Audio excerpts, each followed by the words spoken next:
On death. As the saying goes, death and taxes are the two certainties in life. And it's a subject which, for various reasons, I think about from time to time.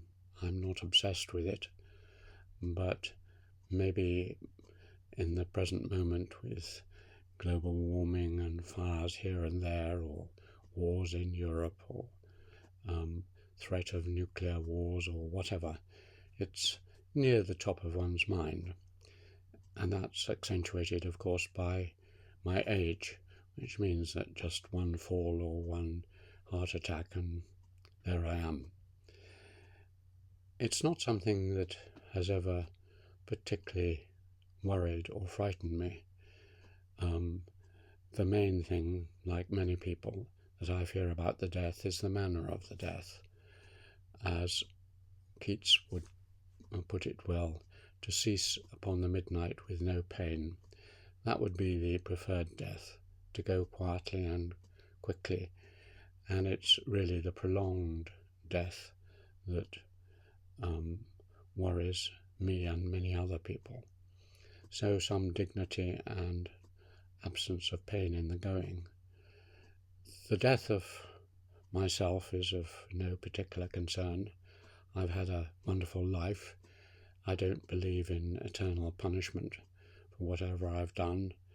I vaguely am amused by the idea that I may be a reincarnate Lama of some kind, and therefore it won't be the end. But that's just a figment of hope, perhaps, because I'd like to see how things turn out. But death, there is no fear of it particularly. The death of other people, of course, is different, and all of us have experienced, and increasingly as one gets older, the death of old friends, the death of one's parents, the death of even people younger than yourself suddenly. And each of those is a jolt. Some of the closer ones lead you into a feeling of guilt that you could have done something more, and very often the shock and effects of those deaths last and suddenly recur when you hear some music or smell a smell, and the recollection of that person comes back. My attempt to deal with death, I suppose, and to make myself immortal is through my work. And so I write and do projects and teach students who will go on and carry on my ideas in the vague hope that while my physical body will be gone in 50, 100, 500 years, people will say, yes, I read his book. And I was hugely heartened when I sent several of my autobiographical volumes to my former supervisor, Keith Thomas, and he kindly said they would make me immortal. There was no higher praise I could have. That kind of immortality, where my books gather dust on the shelves of some university library or are suddenly retrieved by someone who, in 200 years, does his PhD thesis on my work. That kind of immortality I would like, and I strive towards that. So there is perhaps an anti-death wish in a lot of my work, but the actual passing away, the one death I obviously fear is that of Sarah, my wife, and I have no idea of how I will cope with that if it happened before me. So ideally we both go together. And death, where is thy dominion, as they say.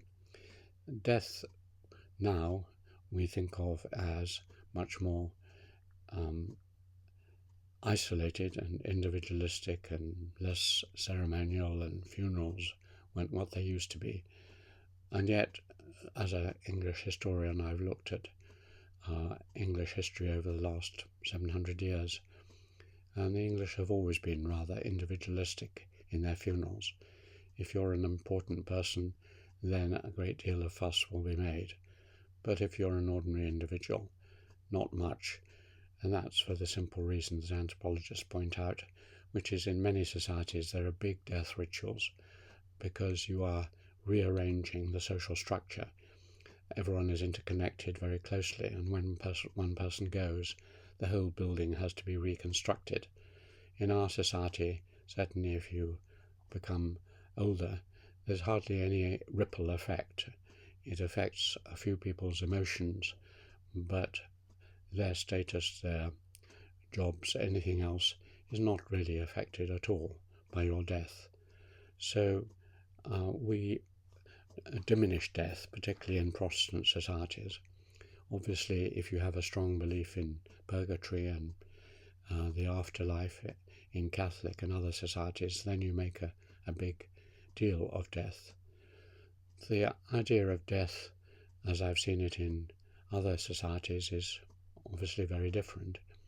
In Nepal, no one is frightened of death. There's no heaven and hell, and the afterlife consists of just this life without the pain and suffering. But there are big rituals at death to help the living more than the dead.